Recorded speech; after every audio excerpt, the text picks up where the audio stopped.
The boat sets sail and then returns from the sea. Their hunting journey is passed down from generation to generation. The vast ocean nurtures dreams of getting rich that can come true. Today, we will follow the footsteps of fishermen in the US to see how they catch billions of lobster and king crabs. Solitary and highly territorial are what is most true when talking about lobsters that live on the ocean floor. Lobsters are found in the northwest Atlantic Ocean. They are most abundant in the coastal waters from Maine to New Jersey and are commonly offshore in depths of up to 2,300 feet. It usually takes lobsters about 5 to 7 years to reach legal harvest size. On average, fishermen can pull up 250 to 300 traps in a day, and the harvest can be up to 800 or 900 pounds of lobster. Over the past 100 years, the lobster fishing industry has endured changes in processing, equipment, regulations, and fishing methods. The story about the value of lobsters has also changed.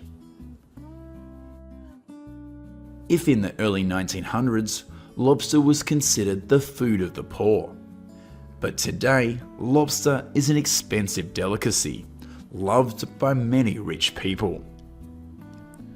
The biggest change occurring in the lobster market is the growth in demand for live lobsters. When people started demanding fresh lobster, lobster processors responded. The pressure is on the fishermen. They must catch and handle lobsters right on the boat.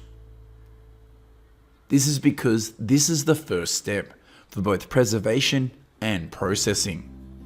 Soon after direct shipping became the norm, many different varieties of fresh, frozen lobster meat became available on the market.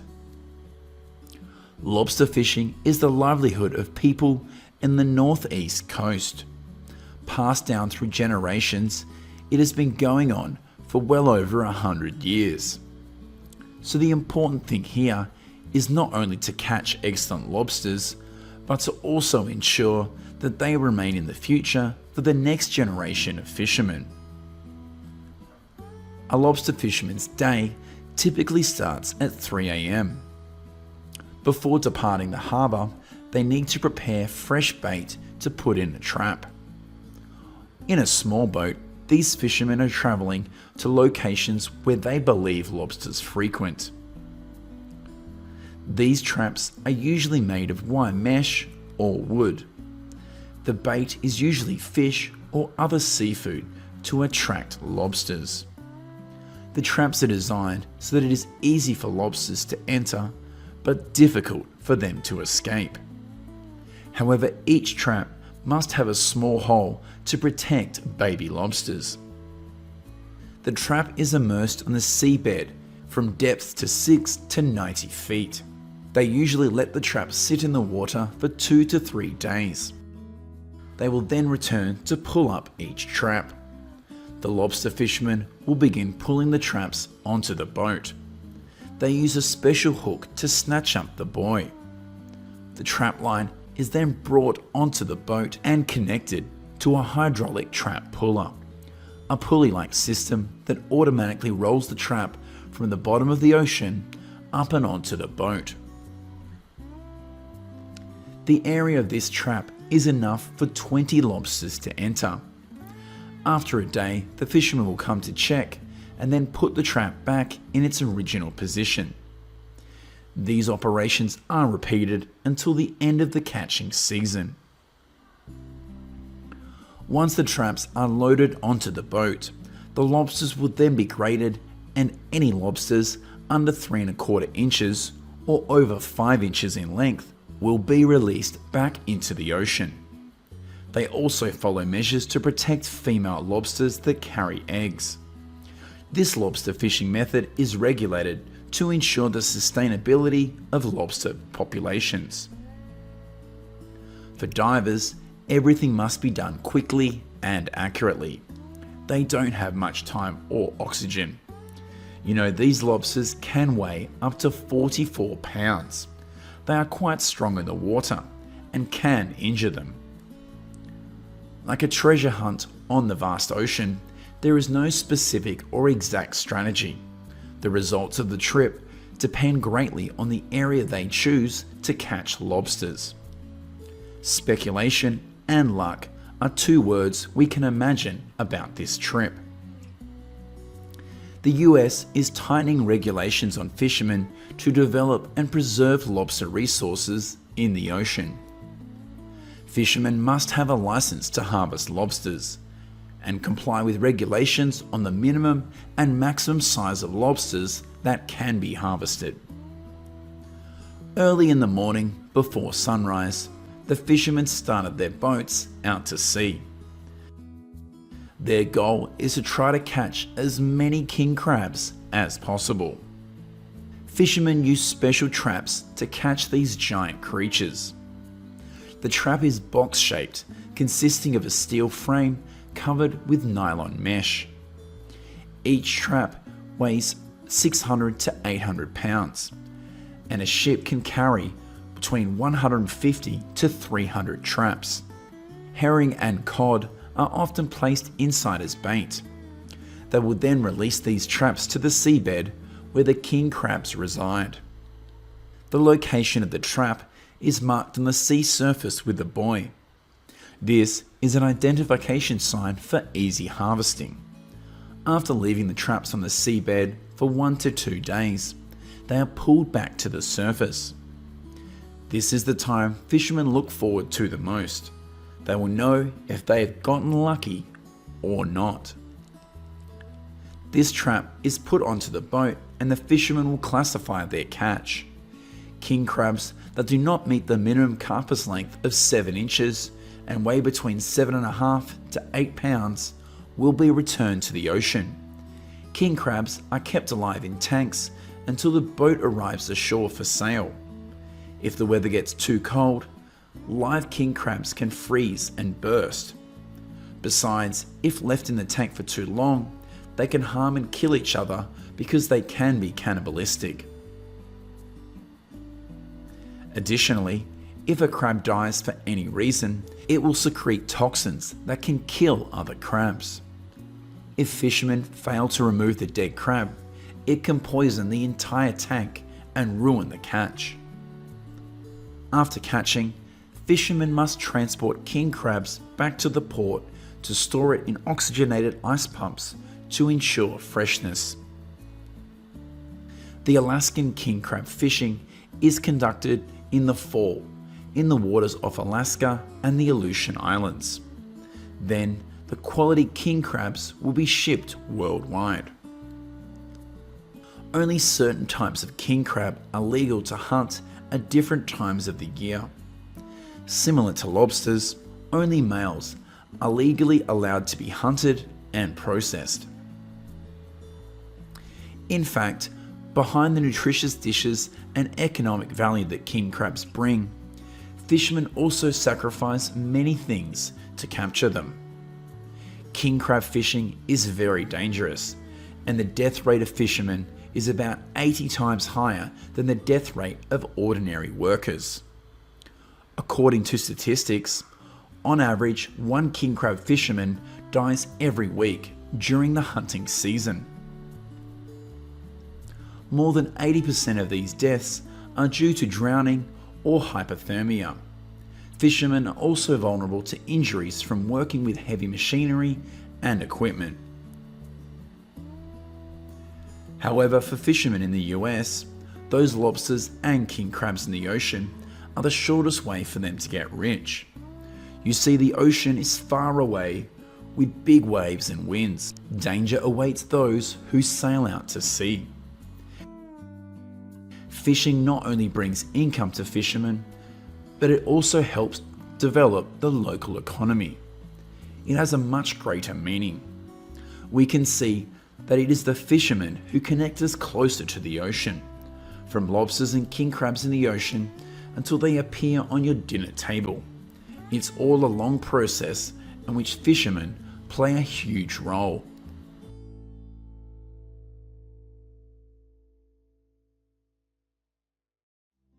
Hello my friends. The ponds located between the rice fields and the small river will become the starting point for today's adventure. Farmers here not only farm, they also raise aquaculture, turning small shrimp into a huge source of income. Right now, we'll learn how farmers raise and produce billions of shrimp in an industry worth $68.4 billion.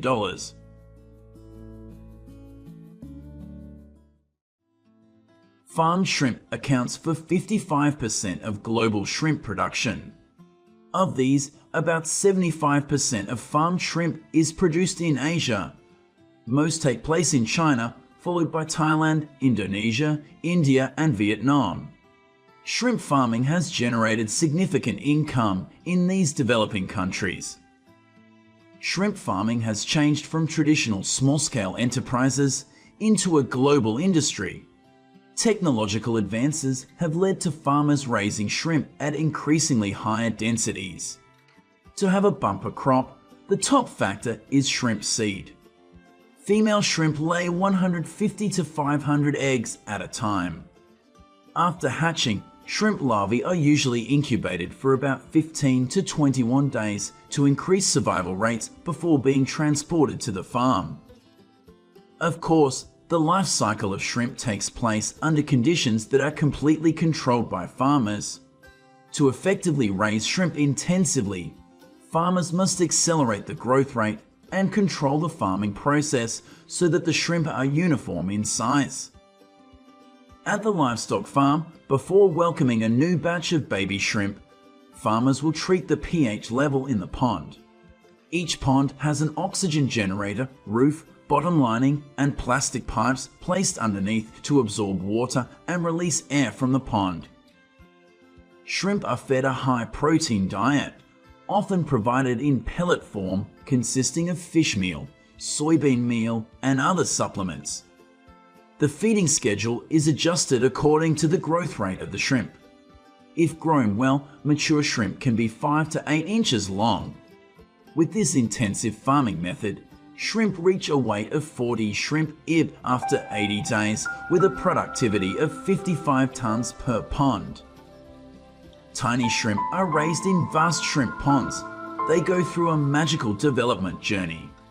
With a flexible combination of traditional experience and modern technology, these farmers create a sustainable production chain, contributing to the welfare and development of the community. Every day, the work of shrimp farmers starts early in the morning. They regularly check the pond situation to know the status of the shrimp. During the harvest season, everything will be much more difficult. Sometimes, shrimp harvesting will take place at night like this. Their goal is to get all the shrimp ashore as quickly as possible, then transport them to the processing facility immediately. Because only then can they ensure quality and bring consumers the freshest shrimp. This farmer is feeding shrimp using traditional methods. They will go around the pond area to spread food. This way, they ensure that 95% of the food can be delivered to all the shrimp in the pond. This farm is more invested. Feeding is done using automatic feed dispensers. However, regardless of the size of the shrimp farm, feed costs still account for 50% to 70% of production costs. Shrimp farmers will rely on dissolved oxygen, pH, ammonia, water color, and water odor as indicators to evaluate the water quality of the pond.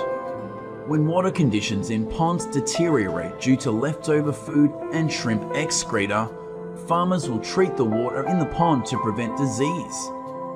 Periodic water treatment is carried out with disinfectants in the morning. After 6 hours, farmers continue to add probiotics to the pond to create conditions for beneficial bacteria to proliferate in the pond environment. In grow-out ponds, shrimp are raised from the immature stage to marketable size, and most farms produce 1 to 2 harvests per year. The time to harvest shrimp depends on the condition of shrimp in the pond and the market price. Therefore, before harvesting, farmers will take samples by casting nets in different areas of the pond to determine their average body weight and general condition. Typically, shrimp are harvested when they are about 3 to 6 months old. Small farms harvest by hand using nets or by using traps. At this farm, the pond will be drained and then the shrimp will be collected in nets. As the men dragged the nets to shore, the shrimp were placed in plastic barrels filled with ice. This is a way of cold preservation and at the same time causes the shrimp to face a slow death. In less than 10 hours after harvest, shrimp must be frozen and transported to cold storage or processing plants. Typically, while farmers arrange harvesting, factories arrange transportation. This depends on the location, but in most cases, crates of shrimp are transported by truck. Once at the processing plant, workers use antioxidant products to prevent melanin formation at this stage. After the shrimp are washed, they are evaluated for color and quality, and then classified like this. The shrimp can then be processed further by peeling, deheading, devining, cutting, or pre-cooking. Once processed in this way, they are packaged in bags and boxes and frozen, ready for export. At the packaging plant, all processing must be done very quickly, with a maximum time target of 4 minutes from the time the shrimp are removed from the cold washing tank in the receiving area until the time they are put into the freezer. You see, during the shrimp harvest, farmers try to cool the shrimp as quickly as possible. But all these efforts will be wasted if the temperature of the shrimp increases during processing at the packing plant because it is too warm there. Therefore, during processing, workers must maintain the temperature of shrimp below 3 degrees Celsius. Employees working in packaging plants must wear appropriate clothing to keep warm, while maintaining good hygiene in the factory. Here, the receiving tanks wash the shrimp. The inspection conveyor is designed and equipped with equipment to check and remove soft and damaged products before feeding a new batch of shrimp to the sorting machine. The sorting machine is responsible for monitoring and classifying the size of shrimp. This is the last opportunity to remove unsuitable shrimp or foreign material before the packaging process begins. Frozen shrimp is very fragile. Therefore, improper handling of these frozen products often causes broken shrimp. All packaging steps, including shipping arrangements, must be done gently and carefully to avoid damage to shrimp quality.